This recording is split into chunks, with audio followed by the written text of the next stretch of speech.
Nous ouvrons donc la dernière ligne droite de notre journée, très dense, très riche, convergente à bien des égards. On va voir si c'est toujours le cas avec nos échanges sur la politique.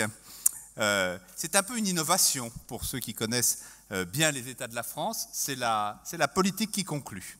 Et d'une certaine manière, le sort nous a été favorable parce que comme ça, on a regroupé l'intervention d'Arnaud Montebourg et notre table ronde. Je vous souhaite la bienvenue à vous quatre. Je vous remercie d'avoir accepté de décaler un peu les horaires pour que nous puissions entendre la déclaration ministérielle. Je vous présente en deux mots, pour ceux qui, à mon avis, sont peu nombreux et qui ne vous connaîtraient pas encore. Thierry Pêche, vous êtes directeur d'Alternative économique, président de la coopérative qui édite ce titre. Vous êtes aussi l'un des fondateurs du think tank Terra Nova avec le regretté Olivier Ferrand qui était assis à votre place il y a un an. C'est l'occasion de rappeler son souvenir. Pascal Perrineau, les États de la France reçoivent pour la dernière fois le président du CEVIPOF, le Centre de recherche sur la vie politique française de Sciences Po, mais ils espèrent bien accueillir encore souvent, longtemps, l'expert qui nous a très souvent fait bénéficier de ses analyses aiguës sur la politique française. Brice Teinturier, je le disais ce matin en accueillant Michel Didier, vous êtes celui qui a fait le grand chelem aux États de la France, comme lui, il y en a deux. Alors maintenant, on veille sur vous comme nos deux mascottes. Vous avez des chances d'être réinvité. Enfin, je ne sais pas si c'est une chance. Pour nous, oui. Pour vous, j'espère aussi. Vous êtes directeur général délégué d'Ipsos France et vous enseignez à l'école de communication de Sciences Po. Enfin, Alberto Toscano, on ne peut pas le cacher, vous êtes italien, journaliste en poste à Paris de longues années, toujours président du club des correspondants de la presse européenne.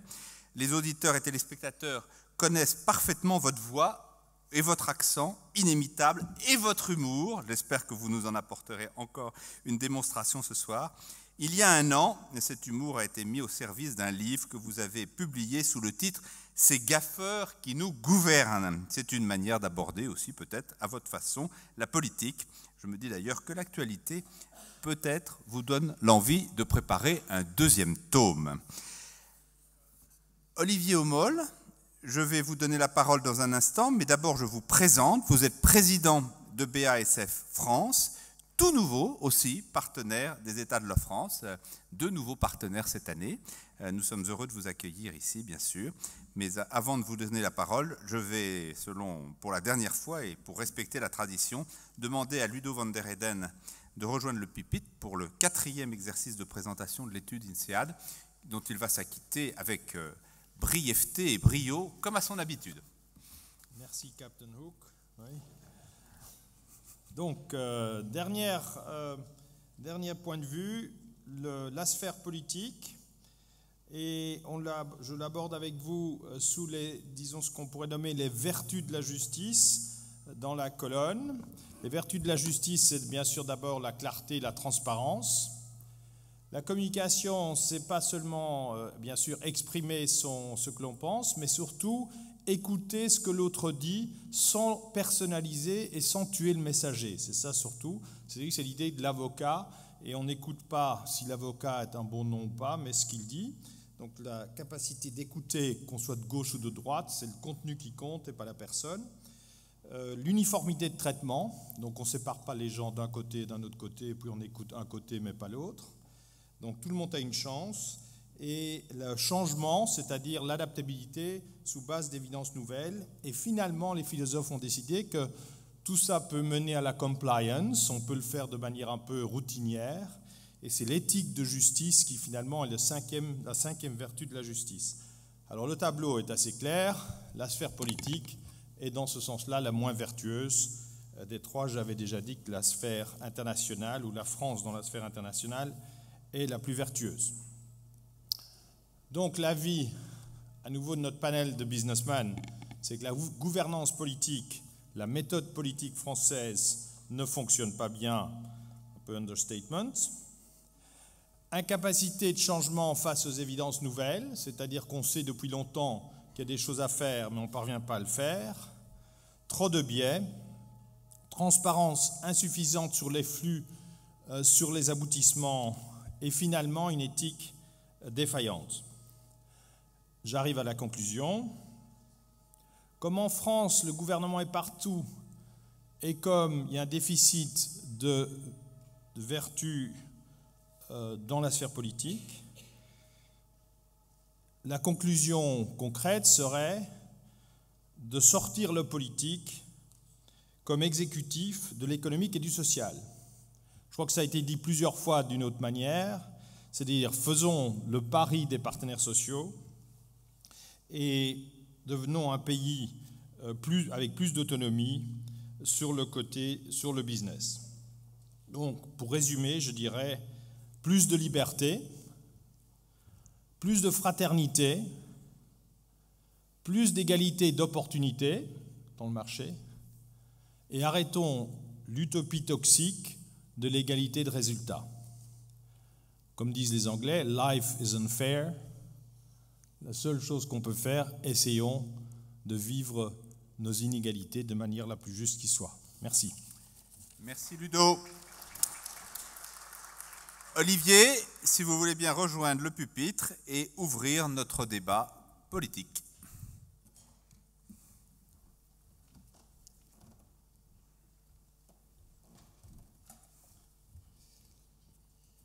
Merci Gilles, merci à nos experts et bienvenue à eux. Je suis très heureux d'être à cette table ronde politique parce que je suis personnellement intimement persuadé qu'effectivement les 4 sphères du politique, de l'économique, du social et de l'international sont bien étroitement liées les unes entre les autres, comme les débats l'ont montré toute la journée, même s'il faut le voir avec les réserves que vient d'indiquer Ludo van der Heyden. Introduire ou ouvrir les débats d'une table ronde alors que le ministre vient de le faire, c'est particulièrement délicat.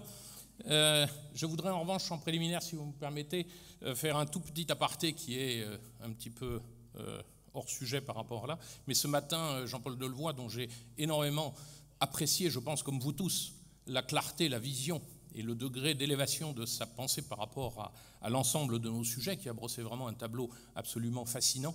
En revanche, je posais une petite question juste à la fin, qui était mais finalement, y a-t-il un avenir pour la chimie en Europe? Alors vous m'excuserez, j'espère, Gilles, de prendre 10 secondes simplement, en tant que chimiste et éminent représentant de cette profession, de cette industrie, de répondre par un simple mot, oui. Oui, oui, absolument. Voilà, mais je n'irai pas plus loin parce que sinon ça nous entraînerait dans des débats qui seraient hors sujet. Pour ouvrir ce débat, donc, en tant qu'entrepreneur, en tant que citoyen aussi, je voudrais faire 2 petites réflexions et puis 3 interrogations qui peuvent peut-être alimenter ou ouvrir le débat pour nos experts.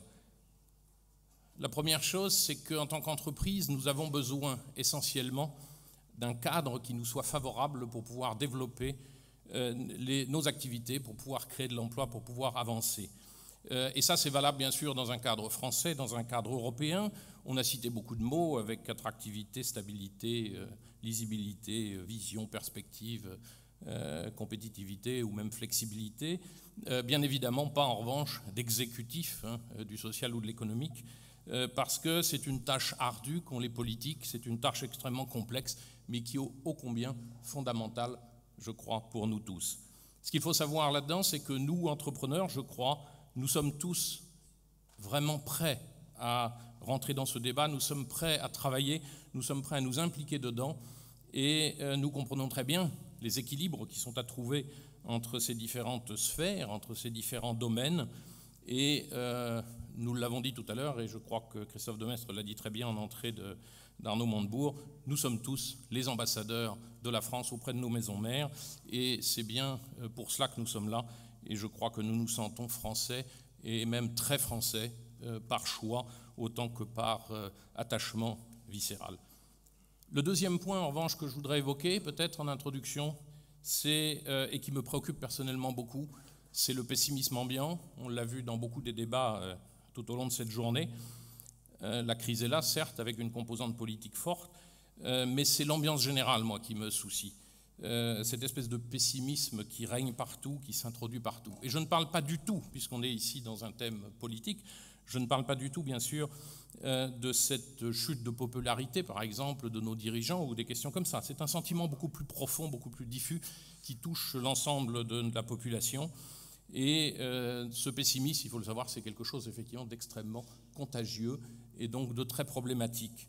En tant qu'entreprise, c'est très inquiétant parce que le métier que nous avons, nous, entrepreneurs, c'est quoi? C'est celui de nous projeter dans l'avenir, c'est celui d'investir, c'est celui d'aller de l'avant, c'est celui de développer une certaine vision et de pouvoir la réaliser.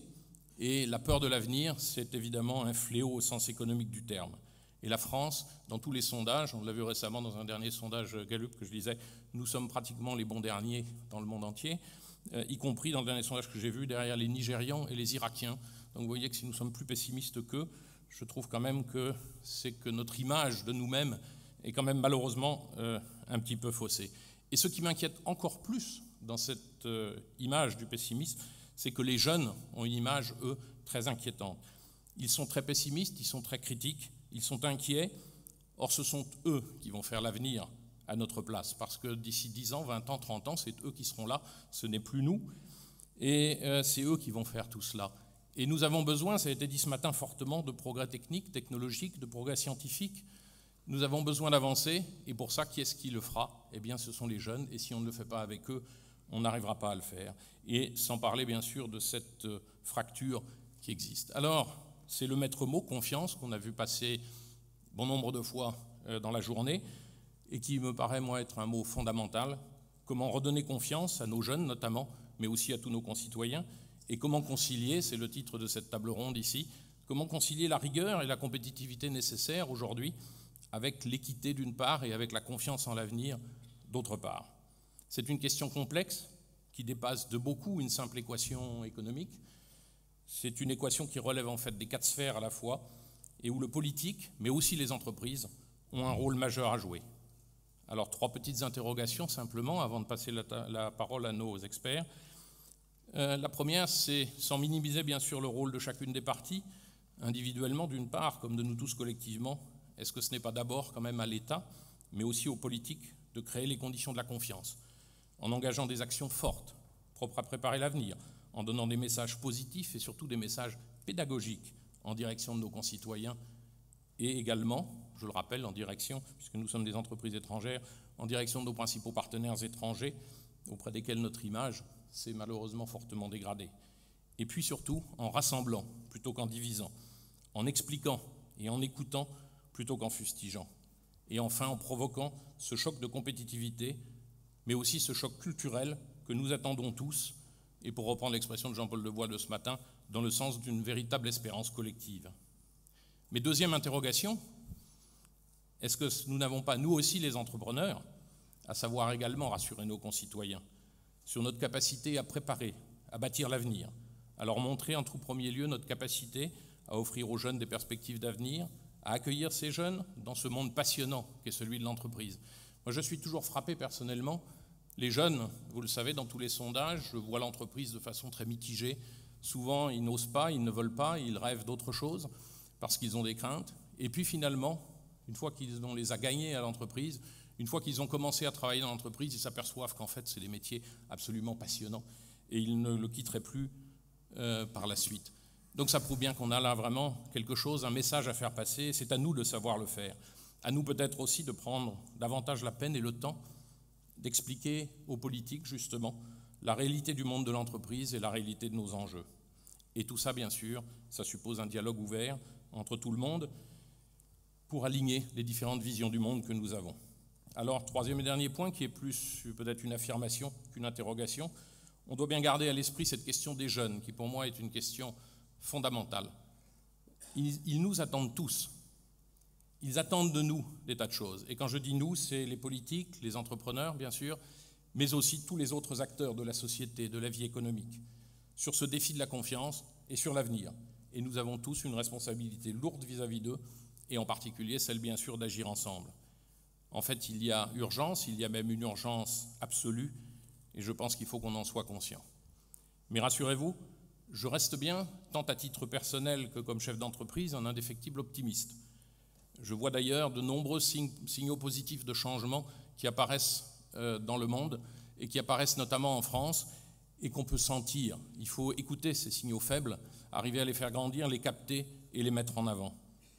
Et si nous nous en donnons la peine, la crise actuelle, même si elle est assez sévère, même si elle est assez inquiétante, elle peut aussi représenter une véritable opportunité pour notre pays et pour redonner de la confiance aux jeunes générations dans leur avenir.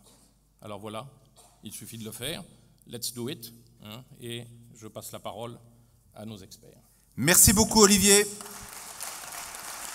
Merci d'avoir su résumer une quasi-journée complète de débat qui, en effet, messieurs, ont tous, à différentes reprises, interpellé le politique sur cette double question dont il est redevable, la question de la méthode. On a souvent pointé la façon dont ce pays était en déficit de méthode pour réformer, pour transformer, pour imaginer, et le déficit de confiance, c'est-à-dire que l'incapacité à embarquer l'ensemble de nos concitoyens sur des projets communs. Et pour dire les choses de façon honnête, cette responsabilité ne visait pas que les politiques, les corps intermédiaires, les syndicats en ont pris aussi un peu pour leur grade, et à un niveau qui n'est pas strictement national, l'Europe aussi, qui souffre de ces deux mots, l'absence de confiance et l'absence de méthode.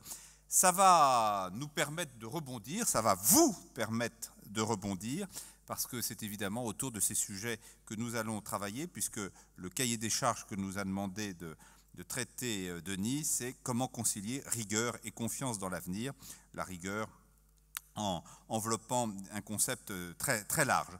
Alors, Brice Teinturier, on va commencer avec vous. Je le disais, et ça s'est vérifié au cours de la journée, jamais un président nouvellement élu, en l'espèce François Hollande, n'a connu un tel effondrement de sa popularité dans un délai aussi court, suivant immédiatement sa première élection. Comment analysez-vous les causes de cette déception et surtout, quelles conséquences en tirez-vous pour la suite possible des événements et de ce quinquennat à peine commencé? Bien, merci mon cher Gilles, merci à vous de m'accueillir à nouveau. Je vais tenter de répondre à la question. Avant, je voulais juste dire que le changement de place de la partie politique dans l'agenda des États de la France m'a fait penser l'espace d'une seconde que les États de la France s'étaient convertis au marxisme et faisaient du coup du politique un effet de l'économique, mais les propos qui ont suivi m'ont tout de suite montré le contraire. Au-delà de ce petit point, il faut revenir effectivement au contrat de confiance, comme d'habitude, qui s'est noué au moment de l'élection entre le candidat Hollande et la société et qui explique en grande partie son élection et du coup aussi, en partie, je vais essayer de vous le montrer, les déconvenues de l'opinion publique aujourd'hui.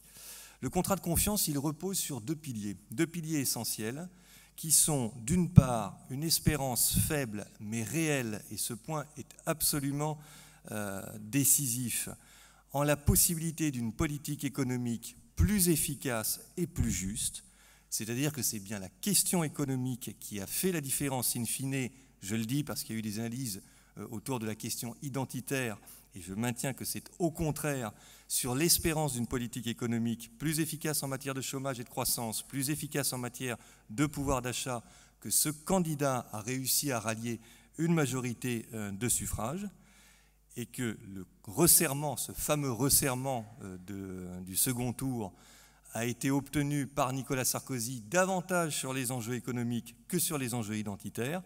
On pourrait y revenir longuement, mais je crois qu'il est important de le signifier, sinon on ne comprend pas la suite du film que je vais tenter aussi de vous décrire.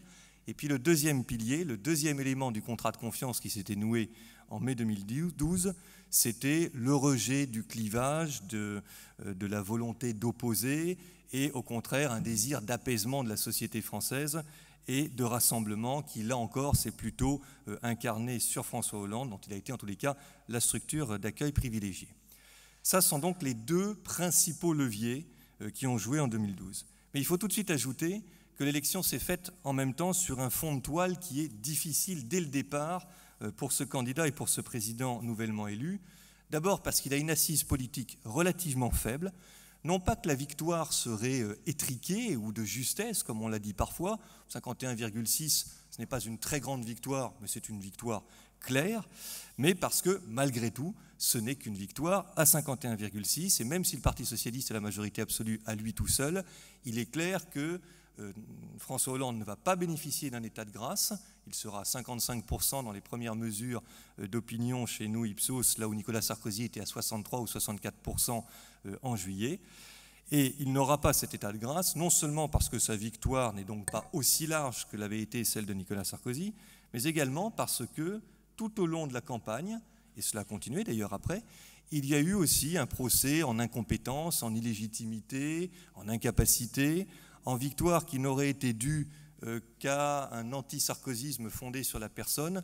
Vous aurez compris que je pense qu'on ne peut pas expliquer ce qui s'est passé en 2012 uniquement à travers cela, mais cela a beaucoup joué pour faire en sorte que dès finalement le 6 ou le 7 mai, il n'y ait pas d'état de grâce et qu'on ait cette situation qu'on avait rarement vue à ce point auparavant, à savoir que les sympathisants UMP, par exemple, n'accordent au président nouvellement élu que pour 12% d'entre eux un jugement favorable. Alors que traditionnellement, au moins pendant plusieurs mois, cela avait été le cas de Nicolas Sarkozy, mais pas uniquement de Nicolas Sarkozy, une partie de l'opposition qui n'a pas voté pour le président nouvellement élu lui fait un crédit, si ce n'est de confiance, du moins d'indulgence, de bienveillance ou d'attentisme. Nous n'avons absolument pas eu ça, et donc dès le départ, il y a une forme de fragilité dans ce pouvoir qui est bien élu, mais qui est malgré tout très contesté dès l'origine, et cela se traduit immédiatement en réalité dans les courbes de popularité, dans les jugements. Et puis vous avez enfin dans les facteurs malgré tout de fragilité potentielle, non seulement une contestation donc forte à l'UMP, mais également au Front de gauche, il ne faut pas l'oublier, qui dès le départ aussi est quand même en embuscade, même s'il soutient le nouveau pouvoir. Sur ces deux leviers du pilier de confiance et sur cette toile de fond déjà un peu fragile dès le départ, il va se produire, je crois, deux événements considérables à l'été, et tout se joue, enfin en tout cas beaucoup de choses se jouent à l'été. Ces deux événements, ce sont symboliquement Aulnay, dont on a beaucoup parlé, mais également, moi je rajouterais Alcatel. Aulnay parce que la rafale de plans sociaux dont Aulnay est le symbole à l'été tétanise la société française. Et Alcatel parce que les milieux populaires qui déjà ont le sentiment d'être totalement écrasés par la mondialisation, par le système actuel, qui ne s'y retrouvent pas, qui font partie des perdants de la mondialisation, eh bien Alcatel va donner un autre signal à la société française qui est que ce ne sont pas uniquement les milieux populaires qui peuvent en être victimes, mais également des ingénieurs, des diplômés, dans une entreprise extrêmement forte et de renom, sur des nouvelles technologies, sur des technologies de télécom et de l'information, qui, elles aussi, sont obligées de s'adapter, et parfois de s'adapter de manière violente. Ce contexte-là, il va tétaniser littéralement, je crois, à l'été la société française, et là, le pouvoir en place ne donne pas le sentiment de se mobiliser suffisamment, de créer les conditions d'une réaction et d'une stratégie économique suffisamment forte, suffisamment tôt. Et du coup, la baisse très forte et historique, Gilles l'a rappelé, c'est exact, de François Hollande, du président de la République, dans les sondages, se fait en réalité en quelques semaines. Prises une à une, toutes les mesures que le pouvoir met en place sont approuvées par les Français et parfois même par une majorité de sympathisants de droite. Mais toutes ces mesures sont perçues davantage comme des rustines ou des moyens de pallier une situation extrêmement grave, plutôt qu'offrant un cadre clair, une stratégie économique forte, puissante, permettant de lutter contre ce qui est en train de s'abattre sur la France, avec pour le coup, là, une violence extrêmement forte. Et puis dans ce contexte où définitivement les Français se disent que nul n'est à l'abri, donc pas seulement les milieux populaires, encore une fois, mais finalement des cadres ou des gens diplômés, vous avez aussi la courbe du chômage, tout le monde l'a vu, qui s'amplifie et ce record historique de plus de 3 millions de chômeurs qui s'établit. Plus de 300 000 en un an. Hein. Tout à fait. Donc dans ce contexte-là, la baisse de l'exécutif, elle s'est faite, il faut avoir à l'esprit la chronologie, elle s'est faite en quelques semaines. Depuis, nous avons eu plutôt une stabilisation, une petite érosion qui continue, mais une stabilisation. C'est véritablement à l'été que le pouvoir perd le plus gros, tout à fait. Ensuite, vous avez des effets médiatiques et des effets d'agenda qui fait qu'il faut 1 mois et demi, voire 2 mois, pour écluser l'ensemble des baromètres d'opinion de l'ensemble des instituts qui ne se font pas aux mêmes dates et qui vont répéter la petite musique de la baisse, mais qui n'est pas forcément non plus une nouvelle baisse. Cela étant, il y a une stabilisation à un niveau d'impopularité qui est élevé, puisque, suivant les indicateurs, on se situe entre 35 et 42% de jugements positifs pour le pouvoir en place. Donc l'impopularité a été historiquement rapide et elle est très clairement majoritaire. Alors, cette perte étant établie, 2 reproches principaux sont faits à l'égard du pouvoir en place. Le premier reproche, et si je comprends bien, c'est quelque chose dont vous avez déjà débattu au cours de cette journée, c'est la question de la lisibilité, de la cohérence de la ligne. C'est ça qui, par moment, donne le sentiment aux Français qu'on ne sait pas très bien où on va, que la stratégie du pays pour faire face à l'intensité de cette crise n'est pas claire et qui, du coup, entretient un doute ou mine la confiance. De ce point de vue-là, est-ce que Florange n'est pas un deuxième Aulnay? Écoutez, on verra la production, mais on peut en tous les cas se dire que oui, sur Florange, on a des éléments qui, à minima, ne devraient pas redonner fortement confiance, on va le dire comme ça, à nos concitoyens. Mais je reviendrai sur un autre point qui avait été plus positif. En tous les cas, cette question de la lisibilité, de la cohérence de la ligne est une question récurrente qui vient miner la confiance à l'égard du pouvoir en place. Et puis vous avez une deuxième chose qui est récurrente, qu'on voit absolument dans toutes nos enquêtes, qui est que naturellement, la pression fiscale qui a été opérée n'aide pas à rendre un pouvoir populaire, j'ai envie de dire, quel qu'il soit. Donc la conjonction des deux rend les choses particulièrement difficiles et aiguës. Si on suivait ce que je viens de vous dire là, on devrait avoir un effondrement total. Or, nous n'avons pas un effondrement total. C'est aussi ça qu'il faut noter. Il y a eu cette baisse très forte et il y a cette érosion, stabilisation dans la zone que je vous indiquais, parce que malgré tout, d'autres facteurs fonctionnent cette fois-ci aussi en faveur du pouvoir actuel. Le premier facteur qui joue, c'est la séquence autour de la compétitivité. C'est le moment où nous avons vu dans les enquêtes et dans les baromètres les choses se stabiliser, voire chez certains remonter un peu, et en tous les cas, l'idée d'une cohérence qui s'affirme davantage, qui est perçue davantage. Les enquêtes qui ont été réalisées après la conférence de presse du président de la République ont aussi confirmé cet élément. Donc il y a là une ligne de force qui commence à redonner un peu plus de lisibilité et donc aussi un peu plus d'espoir aux Français. Le deuxième point qui est important, on n'a pas parlé jusqu'à maintenant, mais qui faisait partie des leviers de la confiance, c'est malgré tout l'idée de justice. Cette idée, c'était un marqueur extrêmement négatif pour la présidence de Nicolas Sarkozy, et cela avait été du coup un élément important au cours de la campagne. On ne peut pas dire aujourd'hui que les Français aient massivement le sentiment que la politique suivie est une politique massivement en faveur de la justice. Mais malgré tout, parce que les Français considèrent toujours qu'on n'en fait pas assez, malgré tout, les choses sont radicalement différentes avec ce qu'on avait pu observer lors du quinquennat de Nicolas Sarkozy. Et il y a là quelque chose qui tient dans l'opinion publique et qui consiste à dire que les mesures prises, difficiles, impopulaires, peut-être insuffisantes, peut-être insuffisamment clairement établies, vont malgré tout dans le sens d'une plus grande justice que ce qui avait pu être observé lors des années précédentes. Et c'est important dans ce pays et pour les Français. Et puis troisième élément qui explique, je crois que provisoirement en tous les cas, nous le verrons, que les choses tiennent notamment à gauche et au global dans cette zone de 40%, c'est que les Français ont quand même bien intériorisé pour une grande partie d'entre eux que le pouvoir actuel faisait face à une triple crise simultanée, la crise de l'Europe, la crise des déficits et la crise de la compétitivité. Non pas que du coup il lui accorde du temps, ça c'est ce qu'on pouvait s'imaginer en mai-juin, et finalement le décrochage brutal nous a montré que l'opinion publique pouvait être consciente des difficultés actuelles, mais qu'elle voulait absolument une mobilisation extrêmement forte du pouvoir en place, mais en tous les cas, ce qui peut expliquer qu'on ne soit pas dans un décrochage plus massif encore. Et puis sur le contexte politique, mais en 20 secondes, vous avez donc, je l'ai dit, un socle de gauche qui tient à peu près en faveur du pouvoir en place, une UMP dont vous avez vu l'état dans lequel elle est actuellement, et du coup la conséquence et de cette crise et de ce contexte politique, c'est potentiellement une remontée bien évidemment du Front National avec une crispation identitaire que nous mesurons tous les jours et un développement de l'islamophobie que personnellement je n'avais jamais vu à ce point dans ce pays. Merci beaucoup Brice. Alors, on va continuer notre voyage sur le thème de la confiance. On a donné un grand coup de téléobjectif autour de Hollande, puisque c'était évidemment l'événement politique majeur de cette année. On va élargir un tout petit peu avec vous, Pascal, le sujet sur le thème plus global de cette défiance que vous mesurez depuis longtemps au CEVIPOF, et vous personnellement, le CEVIPOF et Pascal Perrineau, et qui évidemment peut avoir d'autres symptômes et d'autres explications que les seules considérations concernant le président de la République. Bien sûr, on va se prêter à cet exercice dans le temps qui est imparti et essayer de répondre à deux questions qu'évoquait tout à l'heure Olivier Homolle.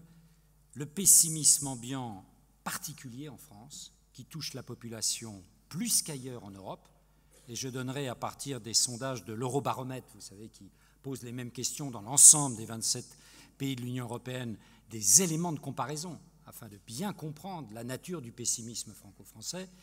Et puis, sa deuxième question sur le maître mot de confiance. Est-ce qu'on est dans une société, ça ne veut rien dire, j'ai inventé un baromètre de la confiance, mais je n'ose l'appeler baromètre de la confiance. C'est un baromètre de la défiance. Voilà. Hein. Mais est-ce qu'on est, pour autant, comme le disaient certains économistes, je crois que vous avez invité tout à l'heure Pierre Cahuc, est-ce qu'on est dans une véritable société de défiance? Oui ou non?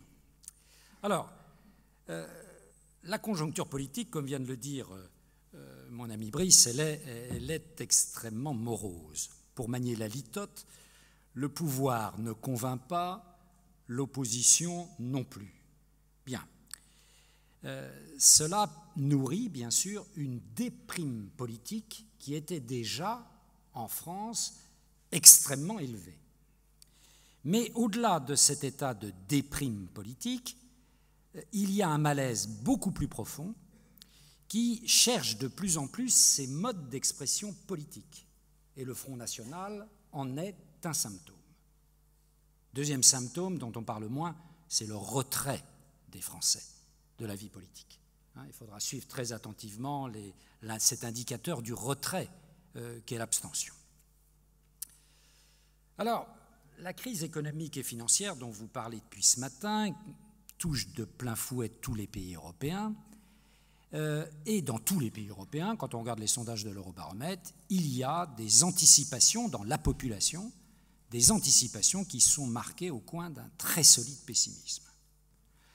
L'impact de la crise sur le marché de l'emploi, par exemple, tel que les Européens le perçoivent, est catastrophique. Vous regardez dans l'Eurobaromètre, quand on demande aux Européens est-ce que sur le marché de l'emploi le pire reste à venir, ce n'est pas 40, ce n'est pas 50% qui vous répondent oui, c'est 60%. 60% des Européens sont sur ce scénario, le pire reste à venir.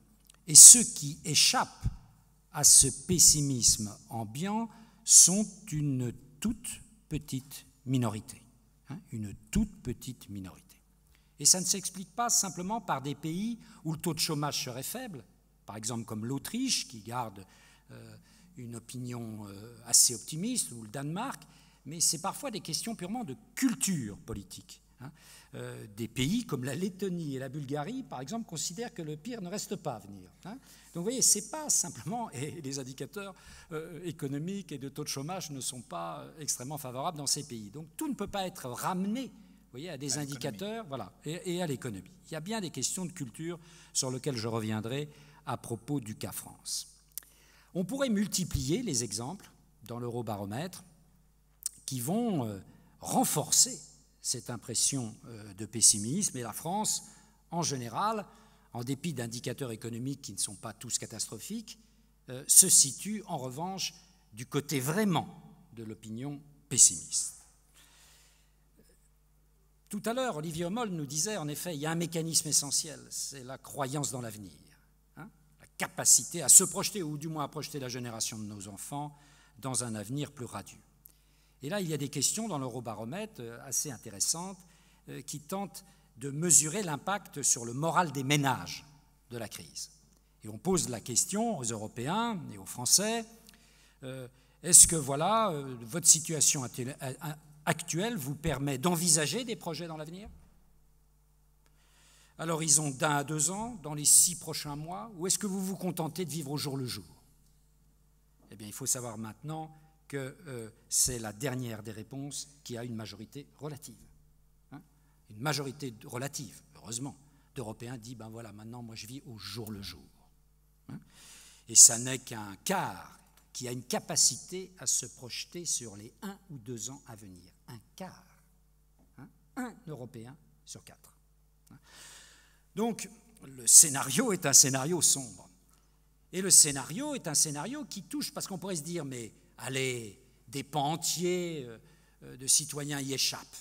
Quand vous regardez, certes, ceux qui sont en bas de l'échelle sociale, en bas de l'échelle des revenus, en bas de l'échelle des diplômes, sont particulièrement touchés. Mais aussi ceux qui sont en haut de l'échelle des diplômes. Les cadres, les professions intellectuelles supérieures, les jeunes dont on parlait tout à l'heure, sont touchés par le même pessimisme. Alors, ce pessimisme, très souvent, il trouve sa racine dans un rejet du monde tel qu'il est. C'est-à-dire que les attitudes vis-à-vis de la crise sont très structurées par les attitudes que les Européens et les Français ont vis-à-vis de la globalisation. C'est la globalisation et les attitudes qu'on a par rapport au monde global qui structurent le plus les attitudes qu'on a par rapport à la crise, quel que soit son âge, quel que soit son milieu social, quelles que soient ses orientations culturelles, etc., quel que soit son genre. On pourrait multiplier les exemples. D'où, en effet, en ce moment, je travaille beaucoup sur ces attitudes des Européens par rapport à la globalisation. Alors, la plupart des pays européens, aujourd'hui, mais pas tous, ont une lecture très négative de la mondialisation. Que la mondialisation soit perçue comme moyen de développement économique, que la mondialisation soit perçue comme un moyen de développement pour les pays pauvres, que la mondialisation soit perçue comme étant un moyen éventuellement de lutter contre la hausse des prix, que la mondialisation, on pourrait multiplier comme ça les items, vous voyez, je tiens à votre disposition, on ne va pas rentrer dans le détail, hein, je tiens à votre disposition tous ces items, sur tous ces items, en général, l'opinion est fortement négative. En effet, par exemple, sur la mondialisation, est-ce que la mondialisation représente une opportunité de croissance économique? Alors vous avez des pays, en effet, où le pourcentage est élevé, les Danois, les Suédois, les Hollandais, les Finlandais, mais aussi les Hongrois, les Slovaques, les Estoniens, les Belges, les Allemands, les Britanniques. Là, vous avez des opinions qui disent, voilà, la globalisation n'est tout de même pas porteuse de tous les défauts. Elle a quelques vertus. En revanche, de l'autre côté, vous avez des choses que l'on comprend très aisément. Les pays qui sont fortement touchés par la crise. Les Grecs, par exemple, ben oui, ils ont une perception de la mondialisation aujourd'hui qui est une perception extrêmement négative. Et tous les pays touchés très fortement par la crise développent ou commencent à développer des perceptions négatives. Et puis au milieu de tout ça, vous avez, et on y vient, la France. Vous avez l'opinion publique française. L'opinion publique française est, avec les Grecs, très souvent, l'opinion qui est la plus négative sur les vertus réelles ou supposées de la mondialisation. Et là, il y a un phénomène étonnant. Parce que, voilà, les Grecs, on comprend, on peut comprendre également dans certains pays d'Europe centrale et orientale que les attitudes par rapport à la globalisation soient négatives, mais en France, on est au même niveau. On est en général toujours en compagnie des Grecs, à peu près au même niveau. Et on retrouve cette même structure d'opinion vis-à-vis de la mondialisation quand il s'agit d'apprécier si celle-ci peut rendre quelques services au développement des pays pauvres. Même chose quand on pose la question sur la mondialisation et la hausse des prix. En fait, très souvent, quelques pays, parmi lesquels la France et la Grèce, ne conçoivent la mondialisation que comme un processus qui sert uniquement les grandes entreprises et qui n'a aucune vertu pour les citoyens. Aucune. Alors, ça m'intéresse. Pourquoi? Pourquoi cette affaire? Pourquoi, en France, nous sommes aujourd'hui, nous avons posé la question avec le CEVIPOF et Ipsos au moment de l'élection, pourquoi nous sommes 60% en France à considérer que la mondialisation est un danger parce qu'elle menace les entreprises et notre modèle social? Pourquoi? Alors je vais m'efforcer simplement... On fait cette synthèse-là et puis ensuite je donne la parole à Thierry. Tout à fait. En 4-5 minutes, En 4 minutes, en oui. 3 minutes. 3 minutes, c'est pas mal. 3 minutes. 3 minutes d'éclairer l'affaire. Pourquoi cette spécificité franco-française? Premier point, la France, contrairement à d'autres pays, a le sentiment d'une diminutio capitis, d'une perte d'influence. C'est une ancienne grande puissance, devenue puissance moyenne. Le travail de deuil du statut de grande puissance n'est pas encore terminé. Connexion avec notre table ronde précédente. Il n'est pas terminé. Il y a un sentiment d'impuissance en France qui se développe particulièrement à gauche, à droite, dans toutes les générations, et qui se nourrit de la nostalgie de la puissance d'antan. Premier élément de réponse. Deuxième élément de réponse, j'y vais à la serpe. Ce que François Furet appelait en France la passion révolutionnaire. Le tempérament, la culture révolutionnaire, qui développe plus que dans d'autres pays ce qu'on pourrait appeler, puisque je commence à filer la métaphore analytique, une véritable haine de soi. François Furet disait dans un de ses ouvrages, à propos de cette passion française, cette passion, dit-il, développe cette capacité infinie à produire des enfants et des hommes qui détestent le régime social et politique dans lequel ils sont nés, haïssant l'air qu'ils respirent alors qu'ils en vivent et qu'ils n'en ont pas connu d'autres. Fin de citation. Et je crois qu'on est là au cœur d'un deuxième élément qui permet d'éclairer, de comprendre cette structure d'opinion étonnante qu'il y a en France vis-à-vis du monde global. Le troisième et dernier élément, rassurez-vous, c'est que la France a les défauts de ses qualités. La France, c'est une puissance universaliste. C'est une puissance universaliste, mais cet universaliste est aujourd'hui un universalisme en déclin. L'universalisme français n'est plus ce qu'il était. Et il nourrit aujourd'hui un sentiment de frustration. L'universalisme français n'est plus à la hauteur de la globalisation économique, qui est une autre forme, quelque part, d'universalisme. Et il y a là, je crois, un troisième élément qui permet de mieux comprendre cette réaction de l'opinion publique française et la difficulté de l'opinion publique française à faire avec le monde global tel qu'il est. Alors, est-ce que cela veut dire que l'avenir est complètement plombé? Et je termine. Non, pourquoi? Parce que ce pessimisme et cette défiance dans la société française, c'est un pessimisme et une défiance vis-à-vis du monde d'en haut, vis-à-vis des institutions politiques, vis-à-vis des institutions économiques, vis-à-vis des entreprises, vis-à-vis du monde de la banque. Ce qui fait pas mal de monde. Ah, ça fait beaucoup de monde. Mais on pourrait se dire, mon Dieu, mais c'est terrible. Est-ce que la France est rentrée dans une société dont le ressort est cassé? Non. Pourquoi? Parce que notre baromètre de la confiance que nous faisons depuis 3 ans, là, en ce moment, il est sur le terrain. On s'était forcé d'éviter la crise de l'UMP parce qu'on s'est dit, oh là là, mon Dieu, ça va être terrible. Mais comme la crise de l'UMP est interminable, bon, ben voilà, on va recenser certainement une solide défiance. Mais en bas, lorsqu'on pose des questions aux Français sur la confiance qu'ils ont en eux-mêmes, sur la confiance qu'ils ont dans les autres, dans leur quartier, dans les personnes d'une autre religion qu'eux-mêmes, dans les personnes d'origine étrangère qui vivent dans leur quartier, à ce moment-là, la confiance revient.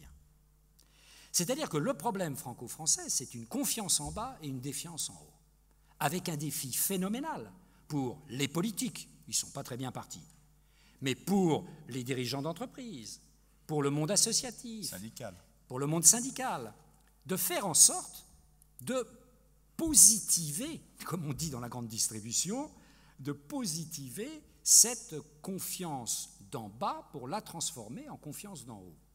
C'est, à mon avis, l'immense défi qui est adressé pas simplement au monde politique, mais au monde de tous les dirigeants et de toutes les élites, quelle que soit leurs origines. Et on se retrouve au carrefour de nos deux mots-clés, méthode et confiance.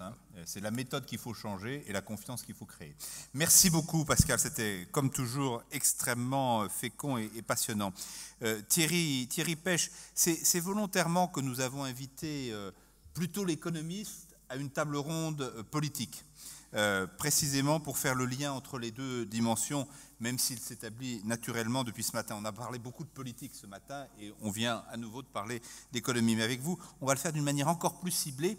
Le citoyen consommateur demande de plus en plus et l'État a de moins en moins à lui donner. Comment on sort de cette contradiction ? Alors, bonjour d'abord, merci de m'accueillir. Parlez bien droit dans le micro, parce qu'on a une sono qui n'est pas très commode. Si vous m'aviez dit que j'occuperais la place qu'occupait il y a un an Olivier Ferrand, j'aurais réfléchi d'une autre manière à cette participation. Olivier était un ami très cher, très proche, et avec lequel j'avais autant d'amitié que de désaccords. Mais sur ce sujet, on aurait pu en avoir quelques-uns. Avant d'en venir à la question que vous posez, je voudrais dire que je suis personnellement assez proche de la description que Pascal Perrineau vient de faire des Français. Je suis pessimiste. J'ai quelques raisons de l'être, je crois. Je pense qu'il n'est pas irrationnel d'être pessimiste et que si beaucoup d'Européens le sont aujourd'hui, c'est parce que ça n'est pas complètement irrationnel. D'ailleurs, ce n'est pas ce qu'a dit Pascal, ce n'est pas une manière de contredire ce qu'il vient de dire, c'est une manière d'approcher le phénomène autrement. L'Europe est aujourd'hui prise dans des politiques économiques d'ajustement budgétaire beaucoup trop rapides. Songez que l'Europe a programmé son ajustement budgétaire sur 4 ans, 3 ans, 4 ans à peu près, alors que les États-Unis le programmaient sur 10 ans. On est en train de s'infliger une cure d'austérité dont tout le monde sortira perdant. Et l'année 2013 va être, de ce point de vue, un véritable feu d'artifice en noir et blanc. Donc il y a, je crois, des raisons d'être pessimiste, plus encore aujourd'hui qu'il y a 1 an, 2 ans, même si, on le sait, les Français se sont fait une spécialité de cette attitude face au monde. Alors, votre question, la question qui nous réunit dans cette discussion, c'est celle de la confiance. Comment est-ce qu'on recoue les liens de confiance entre la politique, l'économie, entre les politiques et les citoyens ? Moi, ce qui me frappe, si vous voulez, c'est ce que je vous disais lorsqu'on préparait cet échange, c'est que les politiques qui doivent emmener les citoyens avec eux, et pas simplement les journalistes, les médias, les élites, les décideurs économiques, les entrepreneurs. À la fin, ils doivent emmener des citoyens. Eh bien, les politiques sont pris trop souvent et depuis trop longtemps dans un régime de la promesse. Au fond, par des chemins différents, ils nous disent sans cesse, dans 1 an, dans 2 ans, dans 3 ans, tout ira mieux. C'est dur aujourd'hui, mais vous verrez, dans 1 an, le chômage va commencer à redescendre. Vous avez des problèmes de pouvoir d'achat aujourd'hui, mais vous verrez, dans 2 ans, dans 5 ans, tout ira mieux. Je crois que les Français ne croient pas à cette histoire. Ils n'y croient plus, et peut-être encore une fois, n'ont-ils pas tort de ne pas y croire. Et je pense que la première des conditions de la confiance, c'est de leur raconter une histoire et un avenir qui soient vraisemblables.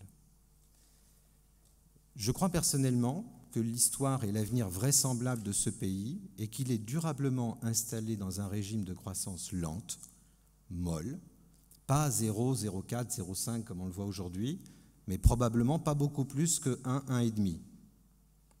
Il faut arrêter de se raconter des histoires là-dessus, je crois. Ce n'est pas forcément un drame. Deuxièmement, je crois que les Français ne croient pas non plus au récit que les politiques leur font de la mondialisation, qu'ils soient pour ou contre. À travers ce que disait Pascal à l'instant, on pouvait entendre, je dirais, des polarités plutôt favorables à la mondialisation. Les politiques qui portent ce discours ne sont pas tellement entendus ni crédibles aujourd'hui, et pour de bonnes raisons, je crois. Et inversement, ceux qui mettent tout sur le dos de la mondialisation ne sont pas entendus ni crus non plus aujourd'hui. La mondialisation n'a pas que des vertus, elle a des défauts, tout le monde l'a compris, pas simplement en France. L'emploi industriel décroît dans tous les pays développés. Ce n'est pas complètement étranger à ce régime d'échange, même si les gains de productivité y sont pour beaucoup et l'innovation technique aussi. La mondialisation qui devait apporter des gains de pouvoir d'achat à défaut d'apporter des emplois, on disait aux gens, bon, l'emploi sera peut-être plus rare, mais vous achèterez votre chaîne IFI moins cher. Très bien, sauf qu'aujourd'hui, depuis que les émergents consomment énormément de ressources, les matières premières et les biens intermédiaires de production augmentent très fortement. Donc ce bénéfice de pouvoir d'achat lié à la mondialisation et au mécanisme économique fondamental, il ne marche plus très bien non plus. Donc il y a des raisons pour que se développe dans les pays occidentaux, et pas que occidentaux, une attitude critique à l'égard de la mondialisation. Mais cette attitude critique ne peut pas être un procès, une instruction à charge, sans nuance. Ça, les gens n'y croient plus. Ils n'y croient pas, ils ont raison. Alors, qu'est-ce que serait un récit vraisemblable de l'avenir proposé aux Français par des politiques désireux d'être crédibles dans le récit qu'ils font de l'avenir? Je crois qu'il faut changer de paradigme. Il faut se dire qu'une politique crédible demain, c'est une politique qui assumera le fait que les lendemains ne vont pas chanter, mais que néanmoins, dans ce contexte de lendemain qui ne chante pas, on peut améliorer l'accès à des biens fondamentaux, à des services fondamentaux. Je vais donner quelques exemples. Si on écoute les enquêtes, alors je parle sous le contrôle de Brice Teinturier et de Pascal Perrineau qui me contrediront si ce n'est pas le cas, mais en gros, les Français demandent des choses très banales. Ils demandent du pouvoir d'achat, ils demandent de l'emploi, de la sécurité. Bon. J'ai fait un exercice assez amusant il y a quelques mois. Vous pouvez le faire, ce n'est pas très compliqué. J'ai regardé l'évolution du coût d'un certain nombre de biens de consommation courante en nombre d'heures au SMIC pour pouvoir les acheter, ou en temps de travail au SMIC pour pouvoir les acheter. Ça, c'est un bon indicateur. Combien de temps vous devez travailler pour acheter un iPhone, pour acheter un ticket de métro, une baguette, payer votre loyer, 1 mètre carré de l'immobilier et 1 litre d'essence. Et j'ai regardé de 91 à 2011 ce qui s'était passé. Tous les prix ont baissé, sauf le logement, l'énergie et les dépenses contraintes des ménages. C'est-à-dire les choses qui pèsent vraiment sur tout le monde. Et ça a beaucoup augmenté. Et mon indicateur est sévère parce que le SMIC a beaucoup augmenté. Donc je prends pour base un instrument de calcul qui arrondit beaucoup les angles, si j'ose dire. Si l'énergie et le logement ont augmenté dans cette période-là avec cet instrument-là, c'est que vraiment l'énergie et le logement ont beaucoup trop augmenté. Ça veut dire ça. Qu'est-ce qui s'est passé ailleurs? Ça aussi, ça explique les différences de pessimisme des Français par rapport à d'autres populations. Prenons le logement. Le mètre carré en France aujourd'hui vaut 3 800 € en moyenne. En Allemagne, il vaut 1 300 €. J'ai fait un autre exercice amusant. Si vous regardez tous les pays développés qui ont de bonnes performances à l'exportation, ils ont tous un point commun, c'est qu'ils n'ont pas de bulle immobilière chez eux. Où est le lien, me direz-vous? Où est le lien entre la compétitivité et le logement? Il est très simple. C'est qu'il y a des entrepreneurs ici. Si vous allez voir vos salariés en leur disant, vous savez, les temps sont durs, le travail coûte trop cher, il va falloir réfléchir à baisser un peu la pression. Vous parlez à des gens qui ont du mal à payer leur loyer. Vous parlez à des gens qui ont peur de ne pas pouvoir le payer. Je vais vous donner un exemple très simple. Un appartement de 70 mètres carrés dans la Drôme, aujourd'hui, prix social modéré, 480 €. Retraite moyenne en France, 1 216 €. Quelqu'un qui est juste au-dessus du niveau de vie médian en France gagne 1 600 €. Et s'il n'a pas accès, parce que souvent il n'a pas accès au marché social du logement, il va payer son logement 800 €. C'est très difficile de faire accepter de la modération salariale, des politiques de baisse des coûts de production, etc., à une population qui est soumise à de telles pressions sur des biens aussi fondamentaux que le logement. Premier élément de crédibilité, à mon sens, d'une politique cohérente avec un avenir vraisemblable, pour faire court, trouver les moyens, si on veut redistribuer du pouvoir d'achat autrement qu'en jouant sur les critères traditionnels, de faire baisser les coûts du logement, de libérer du foncier, de faire tout ce qui est possible pour que les gens puissent se loger plus simplement. Deuxième et dernier exemple, l'énergie. Quelqu'un a dit tout à l'heure, la France, c'était Monsieur le Ministre, pardon. Si je m'en étais souvenu, je ne l'aurais pas cité, parce que la France est un pays où l'énergie ne coûte pas cher. Oui, l'électricité peut-être pour les industries, parce qu'il y a un parc nucléaire important, mais ça risque en plus de ne pas durer très longtemps tout ça. Pour les gens, pour les ménages, l'énergie coûte très cher.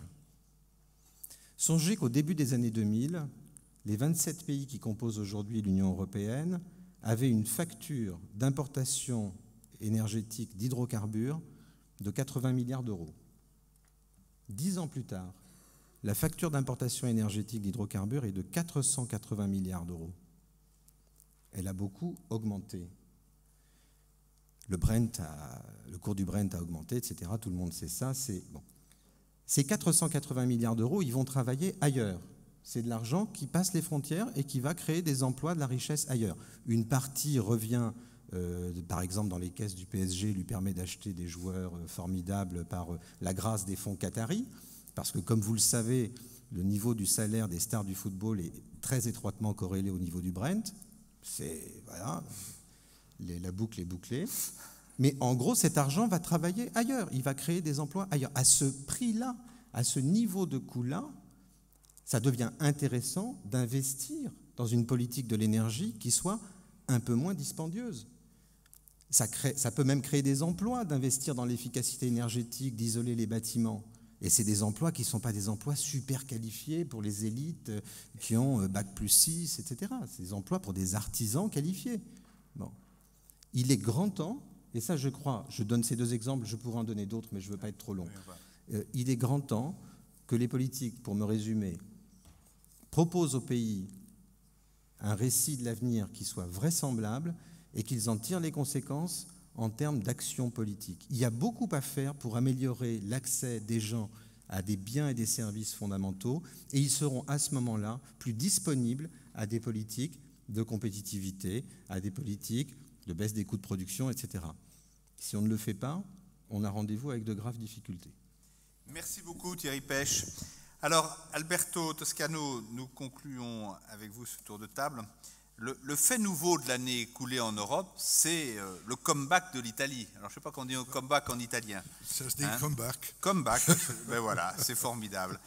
Sous la houlette de Mario Monti, on est loin l'époque où la France regardait avec hauteur et arrogance sa voisine transalpine. Est-ce que l'homme qui vit à cheval sur l'Italie et la France, comment vous voyez ce renversement et est-ce que vous envoyez un signe d'optimisme pour l'Italie et un signe de pessimisme pour la France? Non, je vois un signe d'optimisme pour les deux. De deux côtés des Alpes, malgré tout ce qu'on peut dire. Et justement, vous savez, si vous permettez, je commence par une histoire. Il était une fois une princesse jolie, très belle et malade. Et elle se endort, mais avant de s'endormir, elle découvre que dans sa chambre, il y a un crapaud. Et ce crapaud est très laid, mais il lui raconte plein de fables, plein d'histoires et tout ça. Et elle se réveille le matin, elle se réveille à ses côtés dans le lit, il y a un prince grand, blond, les yeux bleus, on aurait dit en allemand, et elle regarde ce prince et elle se rend compte que ce prince lui apprend comment est-ce qu'elle peut faire pour sortir de sa maladie. C'est l'histoire d'une Italie qui s'est endormie avec Berlusconi et s'est réveillée avec Monti. Évidemment, les thérapies sont difficiles à appliquer. Et les Italiens le savent.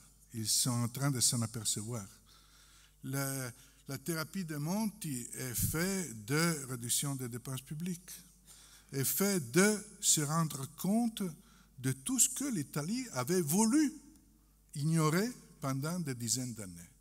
Et le souvenir d'un journaliste qui fait ce métier depuis un certain temps va à cette nuit de Maastricht. C'était décembre 91. Et à ce moment-là, il y a eu une rude négociation au sujet de la monnaie unique. Ceux qui disent que la monnaie unique est née pour des raisons économiques disent une bêtise monumentale. La monnaie unique est née pour des raisons politiques et profondément politiques. Et tous ceux qui ont suivi cette négociation le savent. François Mitterrand a obligé le chancelier Kohl à accepter la monnaie unique. Mais l'Allemagne a posé des conditions. Et ces conditions, c'est qu'à ce moment-là, on a dit quelle est la dette publique de la France, autour de 40, 45, 50% du PIB, quelle est la dette publique de l'Allemagne, plus ou moins au même niveau, quel est le déficit public de la France, autour de 2,5-3% du PIB, l'Allemagne plus ou moins au même niveau.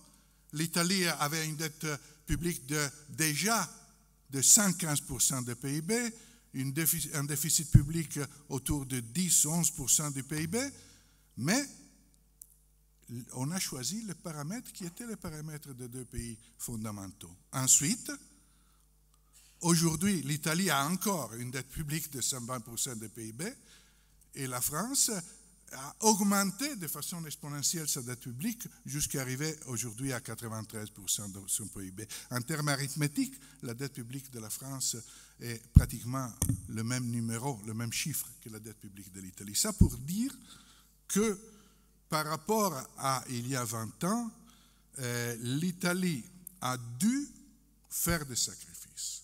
Ces sacrifices se sont multipliés depuis un an sous le gouvernement de Mario Monti. La raison dépend de la condition, la mondialisation, des conditions extérieures, des contraintes extérieures. L'Italie s'est trouvée sur la ligne de démarcation, s'est trouvée au bord du gouffre. Et les Italiens sont un drôle de peuple. Et si on parle de l'Italie, excusez-moi, j'espère que ce n'est pas parce que je suis le seul journaliste étranger à disposition pour venir. Si on parle de l'Italie, c'est parce que l'Italie est un cas d'école de ce point de vue-là. Exactement, et pour voir de quelle façon éventuellement la France pourrait s'en inspirer. Exactement. Donc, l'Italie s'est trouvée au bord du gouffre. Et elle a réagi, elle a accepté de faire certains sacrifices et certaines réformes quand elle s'est trouvée au bord du gouffre. Lesquels? La quantité. On peut discuter sur le gouvernement Monti. Et moi, je pense que ce gouvernement de technocrates est profondément antipathique, composé par des personnes antipathiques qui ont du mal à faire de la communication, mais qui prend des décisions qui étaient probablement inévitables. La rapidité du système judiciaire, chose qui pour les entreprises est fondamentale. La lutte à la corruption et à la participation des mafias au réseau économique, la question des retraites, la réforme du marché du travail. L'IMU, drôle d'expression, et j'aimerais lire la très intéressante dernière intervention. L'IMU, imposta municipale sugli immobili, cet impôt sur les appartements que le gouvernement Monti a imposé aux Italiens. Or, pourquoi en Italie il n'y a pas le même syndrome de pessimisme lié au loyer? Parce que les Italiens, peuple de paysans, parce que les Italiens, il y a 100 ans, encore 60 ans, c'était un peuple profondément lié à la terre, vraiment des paysans, a eu le réflexe fondamental. Dès que l'Italien a 3 sous, il rachète l'appartement, il rachète la maison. Et aujourd'hui, la majorité des familles italiennes, je crois le 80%, est propriétaire de l'immeuble où ils habitent. Le loyer en Italie est un système commercial beaucoup moins important qu'en France. Or, ce réflexe de racheter l'appartement est ce qui, avec le réflexe de la famille, est ce qui a permis aux Italiens de garder un minimum d'optimisme dans la situation critique actuelle. Optimisme qui vient aussi de la raison fondamentale pour laquelle les Italiens ont accepté ces efforts. Ils se trouvaient au bord du gouffre et ils savaient risquer et sortir de l'Europe. À la fin des années 90, pour être exact, en 98, les Italiens ont accepté, sous les ordres du gouvernement Prodi, donc d'un gouvernement de gauche, de payer un impôt particulier pour entrer en Europe, et pour réduire le déficit public. Et aujourd'hui, ils acceptent des sacrifices pour rester en Europe. Alors, cette Europe, qu'est-ce que signifie aux Italiens? Et là, c'est deux optiques complètement différentes entre France et Italie. D'un côté, il y a une France qui a, dans les moments difficiles, le réflexe de s'enfermer en elle-même, le réflexe de frontières. Et de l'autre côté, il y a une Italie qui est beaucoup moins sûre d'elle-même, beaucoup moins sûre de ses moyens. Et ça, c'est un sentiment qu'on peut percevoir dans le cœur du peuple italien et qui s'accroche à l'Europe. Dans la tête de l'Italien, dans le subconscient de l'Italien, l'alternative à l'Europe est la dérive africaine. Et on peut le voir dans un pays qui est au milieu de la Méditerranée. Ou c'est l'Europe, ou c'est l'Afrique. Et pour rester en Europe, les Italiens sont disponibles à des sacrifices. Encore faut-il que ces sacrifices puissent avoir une certaine logique. Sacrifice pour qui? Pour une caste, pour un microcosme de politique corrompue? Non. Et donc, le fait qu'un gouvernement de technocrates, bien qu'antipathique, a été le demandeur de sacrifices, a été le déclencheur de ce qui a permis la réalisation de ces réformes. Or, il y aura des élections au mois d'avril, probablement au mois de mars. On ne sait pas qu'est-ce qu'il y aura après. On me demande en continuation, et après Monti? Monti a été, le gouvernement Monti a été de certains points de vue efficace, mais il y a eu des éléments évidemment bizarres d'un point de vue du fonctionnement de la démocratie, parce que la majorité parlementaire élue est la majorité de Berlusconi. Le gouvernement Monti a comme base électorale au Parlement ensemble la droite et la gauche, c'est-à-dire le principal parti de droite et le principal parti de gauche. Mais ça ne peut pas durer éternellement. D'ailleurs, ça durera encore 4 mois. Et ensuite, la crainte des Italiens est que le retour à la normalité institutionnelle, à la normale dialectique démocratique, coïncide avec un retour avec d'autres méthodes, ou quand la politique rime avec corruption. Et donc, il faut comme profiter de cette période de rigueur pour arriver à mettre les bases d'une nouvelle dimension de faire politique. Alors, rigueur, et c'est là que je m'étonne d'une certaine conception, d'un certain débat politique français actuel. Rigueur est toujours vue seulement comme synonyme de situation dramatique. Évidemment, la situation est dramatique, mais c'est dans les périodes difficiles qu'on peut faire des réformes. C'est dans les périodes difficiles qu'on peut changer certaines choses. Pourquoi les intellectuels français, italiens, européens n'arrivent pas à conjuguer leur intelligence sur une réflexion sur la réforme de l'État-providence, du welfare state, de cet héritage qui fait notre richesse de valeur en tant qu'Européens, qui est l'État social? Pourquoi on n'arrive pas à réformer l'État social, et pourquoi pas en période de rigueur, pour le rendre plus adapté à une nouvelle époque qui doit venir et pour laquelle on peut être optimiste une fois? On est obligé d'être pessimiste? Non, je ne crois pas. Merci beaucoup, Alberto. Question que m'inspire l'intervention d'Alberto Toscano pour Brice ou pour Pascal ou pour les deux. Il nous explique finalement ce qui a fait accepter l'austérité, la rigueur, les mesures difficiles en Italie, c'est la peur d'être sorti de l'Europe. Est-ce que quand vous décrivez le rejet croissant de l'opinion française vis-à-vis de ce qu'incarne l'Europe, vis-à-vis de ce qu'incarne Bruxelles, on n'a pas, d'une certaine manière, une position de luxe? Qu'est-ce qui se passerait si ce danger de sortir de la France, devenait tant soit peu crédible? Est-ce qu'on aurait un phénomène à l'italienne en disant « Oh là là, finalement, l'Europe, on n'aimait pas avant, mais on pourrait peut-être aimer mieux maintenant parce que ça va être la catastrophe » ou est-ce que finalement on aurait dit « Bon débarras, l'Europe, finalement, on en a soupé ». Je crois que là-dessus, les choses d'abord ont considérablement évolué. Quand vous regardez les attitudes à l'égard de l'Europe depuis les années 80, incontestablement, non seulement l'europessimisme s'est aggravé, a pris de l'ampleur, mais les attitudes extrêmement critiques à l'égard de l'Europe se sont considérablement développées. Donc on n'aurait certainement pas le réflexe que nous décrivait notre ami Toscano avec l'idée que tout à coup, si on sortait de l'Europe, ce serait extrêmement grave et qu'il faudrait s'accrocher à l'Europe et pour cela consentir des sacrifices. On aurait ce réflexe dans une partie de la population, mais on a une partie non négligeable et qui pèse maintenant plus de 30%, voire 40%, qui ne verrait pas forcément, je crois, d'un mauvais œil, ou en tous les cas sous le mode de la dramatisation, je ne sais pas ce qu'en pense Pascal, une éventuelle sortie de l'Europe. On va donner la parole à la salle pour une ou deux questions, mais l'intervention de Thierry se terminait par si on n'est pas capable, enfin si les politiques ne sont pas capables de changer assez foncièrement la donne, on se dirige vers de graves difficultés. Est-ce qu'on a, dans vos scénarios politiques en 2013, l'éventualité d'une crise politique grave? Est-ce que ce qui se passe à l'UMP en ce moment, est-ce que le déficit de confiance de popularité, est-ce que la poursuite de la montée de Le Pen crée un cocktail potentiellement explosif politiquement en 2013? Pascal. On a des indicateurs en termes d'opinion, mais Brice est mieux placé que moi. On a des indicateurs qui montrent des éléments de radicalisation qui pourraient nourrir un scénario de crise. Bon.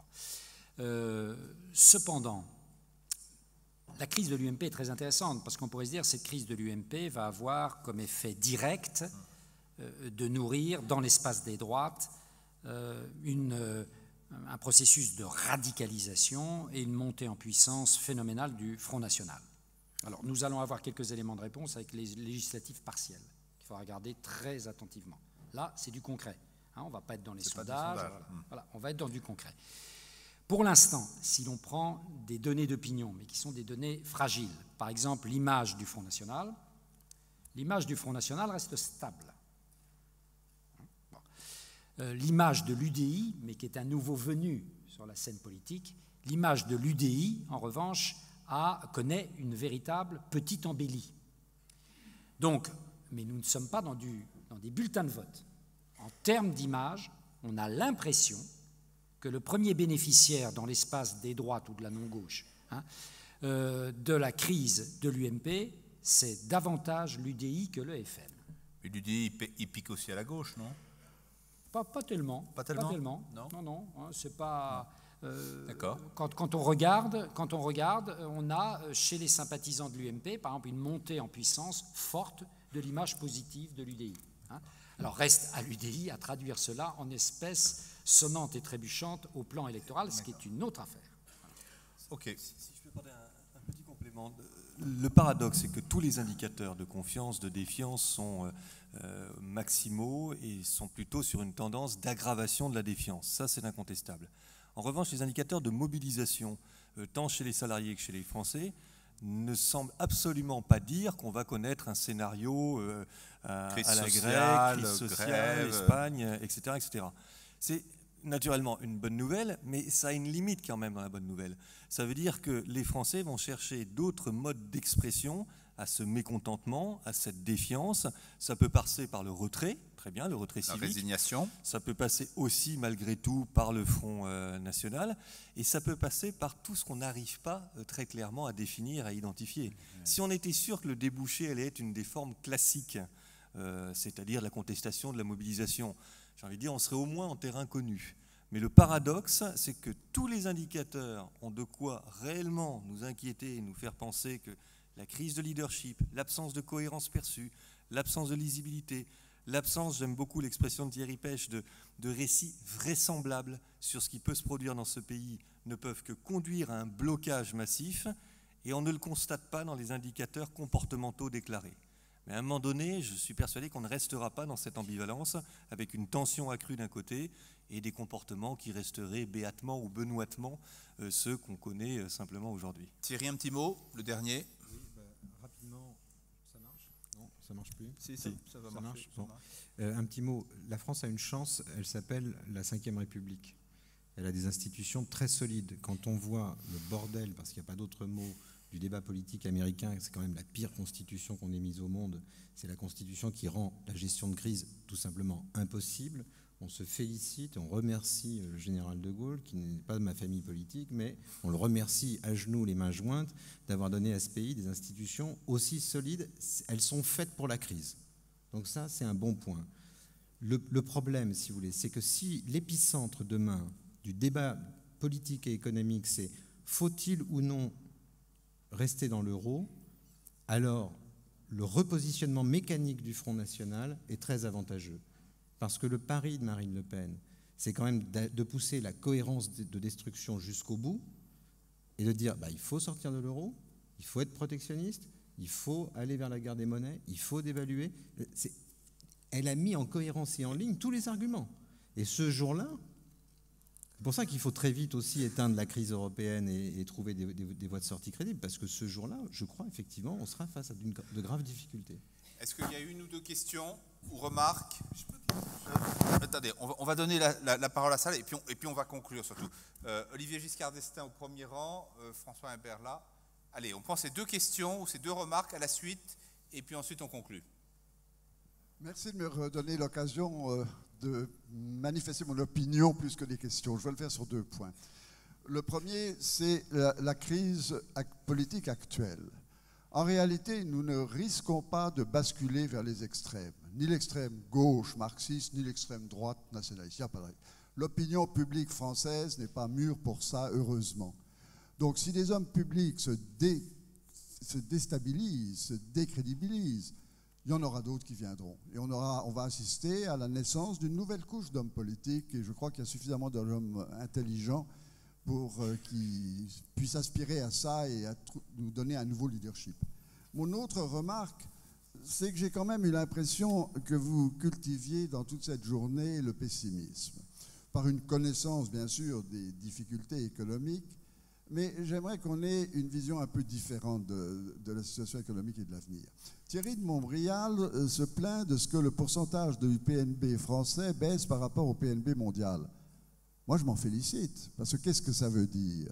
Ça veut dire en réalité, la création de richesse dans le monde augmente tellement que nous ne suivons pas sa courbe. Mais ce qui est important, c'est que c'est ça qui contribue à lutter contre la misère et l'emploi dans le monde. Donc le pourcentage n'est pas important. Ce qui serait grave, c'est si nous baissions du niveau d'activité, mais pas une question de pourcentage. Je prends un dernier exemple, le commerce extérieur. Nous atteignons le record des exportations françaises. Alors on pleure toujours sur le déficit, mais n'oublions pas que ce qui crée des emplois, ce sont nos exportations.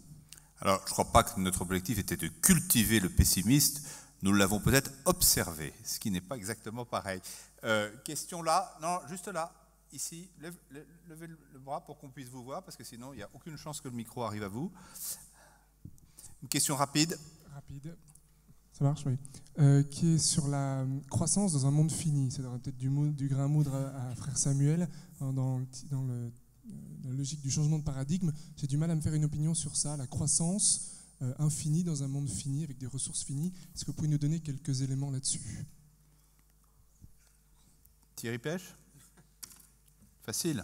Quand il y a une question emmerdante, vous trouvez Non, mais c'était à vous qui s'adressait. Moi, je n'ai rien choisi. Bon, la croissance infinie dans un monde fini. Ouais.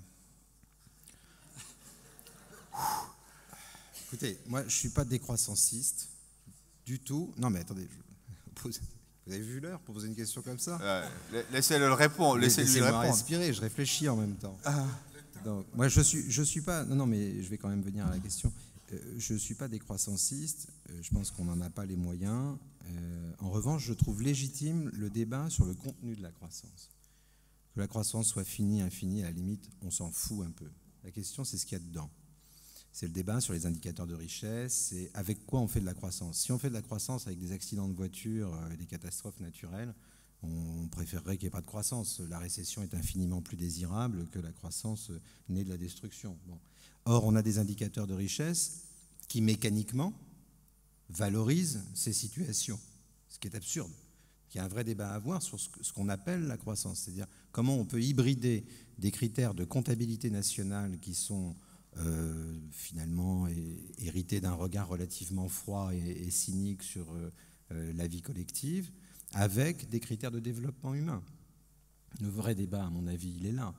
Alors, par ailleurs, il y a une autre discussion qui est qu'effectivement, on est au pied du mur de la crise écologique. On y est. Voilà. Tout ce qu'on peut lire sur le sujet émanant d'institutions représentant un certain consensus scientifique est de nature très préoccupante. Voilà, c'est très inquiétant. Je regardais, vous pouvez le faire, il y a un institut en Belgique qui compte les catastrophes naturelles depuis le début du siècle, les catastrophes climatiques et hydrologiques. ont connu une explosion absolument stupéfiante depuis les années 80. Voilà, on est dans ce cycle-là. Et c'est vrai, comme disait Chirac, on regarde ailleurs. La maison brûle et on regarde ailleurs. Bon, le débat, ce n'est pas croissance infinie dans un monde fini, c'est le monde est fini, comment on le préserve? Et comment, par la même occasion, parce qu'on ne peut pas oublier nos préoccupations sociales, ce faisant, on crée des emplois qui sont cohérents avec ce devoir de protéger la planète, de protéger les générations futures, mais de protéger la planète aussi pour elle-même. C'est ça la question. Vous voyez, donc 2 réponses un peu improvisées, mais dans lesquelles je place une sincérité. Mais substantielle, néanmoins. Brice, qui n'avait pas oublié la commande d'Olivier Homolle, voudrait revenir un mot sur la jeunesse. Et puis ensuite, on conclut pour de bon, on appelle frère Samuel et ensuite Olivier Homolle. Un tout petit mot, effectivement, sur la jeunesse, parce que je pense, comme vous, que c'est un sujet absolument essentiel. Il y a une bonne nouvelle et une mauvaise nouvelle. La bonne nouvelle, c'est que la jeunesse, contrairement parfois à ce qu'on avance, n'est pas du tout hostile à l'entreprise. Bien au contraire, elle aspire à rentrer dans l'entreprise parce qu'elle aspire à l'intégration, au travail, etc. La mauvaise nouvelle, en revanche, qui doit nous interpeller tous en tant qu'entrepreneurs, et je m'inclus vraiment là-dedans, Ipsos, on est 16 000 salariés, 700 en France, c'est qu'une fois que les jeunes rentrent dans l'entreprise, tout feu, tout flamme, plein d'implications, plein d'engagements, et bien 3 ans après, toutes les enquêtes auprès des salariés vous le montrent, notamment en France, 3 ans après, nous avons réussi collectivement à casser cet enthousiasme.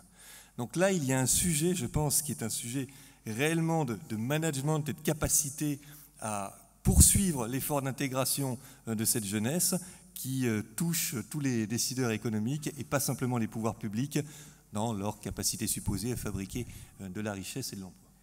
Merci à tous les 4, merci infiniment. Je demande, on les applaudit bien sûr, frère Samuel, si vous voulez bien tirer la conclusion de cette table ronde qui sera aussi la conclusion de notre journée, et puis ensuite Olivier Homolle tirera la conclusion de cette table ronde. Alors là encore, j'ai évidemment constaté l'état de déprime. J'ai été heureux qu'au fond, l'état de déprime ne se porte pas dans un commentaire sur l'état de nos hommes et femmes politiques à l'échelle nationale, qui sont à mon avis plutôt un symptôme qu'une cause. Par contre, ce qui est frappant, c'est au fond que nous sommes dans j'entendais moi, une espèce de décalage. Nous venons d'une manière politique de vivre qui était simultanément la gestion pratique à peu près correcte d'un monde maîtrisable, doublé d'un idéalisme politique avec un fond d'optimisme qui, à mon avis, vient de l'après-Deuxième Guerre mondiale. Là, je décris au fond la manière politique que nous avons eu de vivre de 1960 à peu près à 1990. Et puis, il se trouve que nous venons d'entrer dans un monde que nous ne contrôlons plus, dont nous avons du mal à comprendre la complexité, et qui est en plus en phénomène d'accélération. C'est-à-dire qu'en gros, du côté, nous prenons le mur du réel, comme ça a été plusieurs fois souligné, tout simplement le mur du réel qui est la mondialisation, aussi bien sur le plan économique, sur le plan politique, sur le plan social et sur le plan culturel. Et évidemment, la classe politique, les ressources intellectuelles qui sont celles de notre pays sont tout à fait insuffisantes à avoir anticipé ou à comprendre un phénomène qui excède tout simplement la capacité de notre manière de comprendre jusque-là, parce que ce phénomène a une taille tout à fait nouvelle. Il y a un changement d'échelle radical. On n'a pas été capable de comprendre la théorie de la relativité généralisée à l'époque d'Euclide. Eh ben, on n'est pas encore capable de comprendre exactement ce qui est en train d'arriver, ne serait-ce que sur le plan économique. L'autre jour, Christian de Boissieu me disait effectivement, pas un seul économiste autour de la planète n'a la prétention d'expliquer 2008. Il me disait que d'ailleurs c'est 2007 en fait. C'est intéressant que l'économiste ne soit pas capable de prévoir, c'est déjà grave, mais qu'il ne soit pas capable d'expliquer rétrospectivement ce qui s'est passé en 2008. On a non pas des raisons d'être inquiet, mais tout simplement des raisons de constater quelque chose de nouveau. Je me disais aussi que le rôle du politique, finalement, c'est d'anticiper. C'est à la fois de gérer de manière pratique et d'anticiper. Et là, je reviendrai de manière contestatrice sur ce qu'affirmait au début de son exposé Jean-Paul Delevoye en disant finalement, jusque-là, nous avons vécu face au futur comme une projection du présent en disant le judéo-christianisme, c'est ça, c'est projeter le présent sur le futur. Je pense que c'est exactement l'inverse. Ça n'a rien à voir avec le judéo-christianisme. Ça, c'est la manière de fonctionner de l'Occident depuis le XVIIe siècle. Projeter le présent sur le futur, c'est l'idéalisme humaniste du XVIIe siècle ou de la contre-réforme catholique, si vous voulez. Le christianisme et le judéo-christianisme, c'est exactement l'inverse. C'est projeter l'éternité sur le présent. Et donc, ce n'est pas du tout projeter le présent sur le futur. C'est absolument pas s'imaginer le futur. C'est au contraire aller chercher à l'intérieur du présent, dans les profondeurs des personnes, ce qui se passe vraiment et qui n'est pas visible à la surface des choses. Puisque l'éternité, elle n'est pas dans le ciel, elle est au fond des êtres. Et donc ça me semble très intéressant de voir que nous sommes dans cette phase-là où nous ne sommes plus capables de nous projeter sur demain. Et ça, c'est une bonne nouvelle, c'est-à-dire que l'optimisme comme posture n'est plus possible. Ce qui ne veut pas dire qu'on bascule dans le pessimisme, mais dans le réalisme, qui consiste à ne plus pouvoir rêver demain, mais à devoir aller chercher à l'intérieur d'aujourd'hui, mais à l'intérieur, c'est-à-dire dans la profondeur, ce qui se passe réellement dans les personnes et dans les sociétés. Ça me semble tout à fait intéressant parce que finalement, cette rétroprojection de ce que j'appellerais l'éternité sur le présent, c'est la rétroprojection de la profondeur sur la surface, c'est la rétroprojection du sens sur l'efficience. C'est aussi, et je trouvais que l'expérience italienne était intéressante, c'est la rétroprojection de la fragilité de la fraternité humaine sur les violences de la compétitivité. Comment réussir à ce que ce qu'il y a au fond des êtres, qui est quand même finalement une capacité à l'empathie envers autrui, prenne le dessus sur la violence de la compétitivité. C'est ça les enjeux. Ce n'est pas de rêver la fraternité, c'est d'aller chercher à l'intérieur de ses tripes comment la mettre en œuvre. Ça n'a rien à voir. Rêver, ça n'a pas d'intérêt si ça consiste à fuir le présent. Et donc il me semble qu'il faut pousser jusqu'au bout les choses et se poser la question comment transformer le réflexe de crainte et de jugement négatif sur la crise, au contraire, en capacité positive à entreprendre en situation de risque. Et donc je voulais, en 5 minutes, relire nos trois tables rondes précédentes dans cette lumière-là, et en vous donnant ce qui me semble, moi, des raisons d'espérer. La première, sur le plan économique, et j'aimais bien ce qui était dit sur le contenu de la croissance. La véritable obligation désormais, et toujours dans cette lumière de la rétroprojection de l'éternité dans le présent, c'est de réintégrer les exigences économiques dans la responsabilité sociale globale et de soumettre l'économie à la décision politique. L'autonomisation de l'économie par rapport aux politiques et par rapport à la dimension éthique et culturelle, c'est même pas ce que Ricardo et Smith avaient envisagé. Chez Ricardo et Smith, la compétitivité, elle est soumise à la coopération, elle est soumise au bien commun, elle est dans le cadre du bien commun. Il n'est pas question que la libre compétitivité tienne le lieu de bien commun. Ça, c'est le mythe libéral. C'est le mythe providentiel de la main invisible. Mais la crise de 2008 nous montre que ça ne marche pas. Donc ça, c'est la première chose. La deuxième, c'est au niveau social. Donc derrière, ça veut dire aussi... ça a refondé l'économie européenne sur la base d'un choix de vivre ensemble. Et pas penser que l'économie va devenir la raison de vivre ensemble. C'est évidemment absurde. La deuxième question sur la dimension sociale, la raison d'espérer pour moi, c'est dans le débat intergénérationnel. Et là, j'étais heureux que Brice rappelle cette vraie question. Qu'est-ce que c'est un jeune? C'est ce qui nous révèle ce que nous sommes capables de transmettre ou non. Et à ce titre-là, la jeune génération est déstabilisante, parce que par certains côtés, elle ne reflète pas grand-chose de ce que nous avons voulu leur transmettre, et qu'en même temps, ils ont une manière d'aborder les choses et une créativité qui nous échappe. Et donc, bizarrement, la vraie question est, choisirons-nous de nous mettre à l'école de leur manière de comprendre et de faire, pour la contester, pour la compléter, et pour l'intégrer dans la nôtre, et pour nous intégrer dans la leur. Donc, il me semble là qu'il y a un énorme défi, parce qu'ils sont de l'autre côté de la mondialisation, ils sont dans la mondialisation. Et donc, il me semble que, et je dirais que l'enjeu derrière, pour moi, sur le plan social, c'est le fait que la fragilité de la société, la fragilité des personnes a augmenté. En avons-nous peur ou est-ce une chance? Voilà, je pense que c'est à cette question qu'il faut répondre socialement et politiquement. Si nous avons peur de la fragilité, alors c'est que notre modèle nous a fait fuir le réel. Si au contraire la fragilité est une opportunité pour la fraternité, ça veut dire que notre posture de fond est socialement correcte. Et ma dernière question, c'est sur l'international. Et là, je dirais, la vraie question pour moi, c'est notre anthropologie occidentale va-t-elle survivre à la mondialisation? Je pense que la condition pour qu'elle survive, c'est qu'elle accepte à la fois de se refonder et de se purifier. En tout cas, l'humanisme ou l'anthropologie simpliste dans laquelle nous avons grandi, si vous voulez, bienveillant, sur l'homme avec un grand H qui est généreux, bon, fraternel et qui doit construire un monde merveilleux, cette anthropologie-là, elle est déjà morte à l'échelle de la mondialisation. Ça n'est pas celle qui gouverne la mondialisation. Allons-nous être capables de revenir à une anthropologie beaucoup plus empirique, beaucoup plus marquée par le sceau de l'apprentissage et de l'humilité, et marquée par un certain nombre de changements, c'est-à-dire de nouveau allons-nous passer de l'égocentrage à l'altérité, allons-nous choisir la mutualisation des compétences, allons-nous choisir l'interdépendance et la solidarité circulaire, allons-nous accepter d'envisager l'autorité multipolaire, allons-nous accepter d'entrer dans une intelligence collective, allons-nous aussi miser sur le fait qu'à la fin, c'est le travail de la pensée qui détermine l'avenir d'une civilisation. Merci beaucoup. Olivier Homolle, pour la conclusion de la table ronde politique.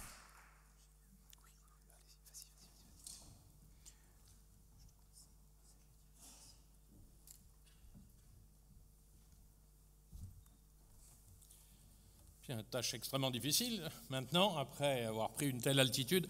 Donc je ne vais pas, et je pense qu'en plus l'horaire fait que tout le monde est assez pressé. Donc je voudrais simplement dire un grand merci à nos experts qui ont fait une analyse sans concession, mais je crois lucide aussi. On a parlé que le déni de réalité, c'était peut-être la pire chose. Donc c'est une très bonne chose de cette analyse sans concession, mais aussi surtout pour les quelques pistes qu'ils ont pu poser pour passer du pessimisme à la confiance, mais aussi pour savoir comment, dans ce monde, faire en sorte que cela évolue dans ce sens-là, dans ce monde qui est en pleine mutation, dans ce monde qui est même en pleine, pour moi, métamorphose. C'est un mot encore plus important, parce que c'est en fait la transformation, la transmutation en continu du monde, et c'est bien ça finalement ce qui nous arrive, et c'est peut-être pour ça que c'est difficile. Alors n'oublions pas, simplement, ce que j'ai dit tout à l'heure, n'oublions pas les jeunes, je trouve que c'est absolument fondamental. Il ne s'agit pas de nous ici, il s'agit de l'avenir de nos enfants et de nos petits-enfants. Et je crois que c'est essentiel.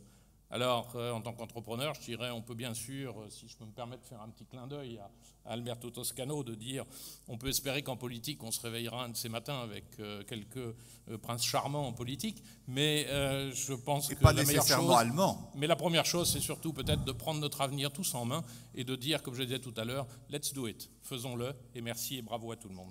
Merci Olivier Homolle. Un dernier mot, chers amis, d'abord évidemment pour vous remercier de nous avoir accordé votre attention passionnée, studieuse, tout au long de cette journée. Je crois que nous avons réussi à ne pas tricher sur la gravité des enjeux que notre pays doit relever, mais sans jamais perdre de vue toutes les chances dont il dispose d'y parvenir. Nous avons été ainsi fidèles, je crois, à l'esprit des États de la France, l'esprit qu'ils développent depuis maintenant 6 ans, et donc pour la 7e année. Nous vous donnons rendez-vous pour la 8e édition des États de la France dans 1 an, pour l'année prochaine. Et j'espère que nous sommes mieux armés pour désormais scruter et encourager les changements qui nous attendent pour l'année à venir. À bientôt.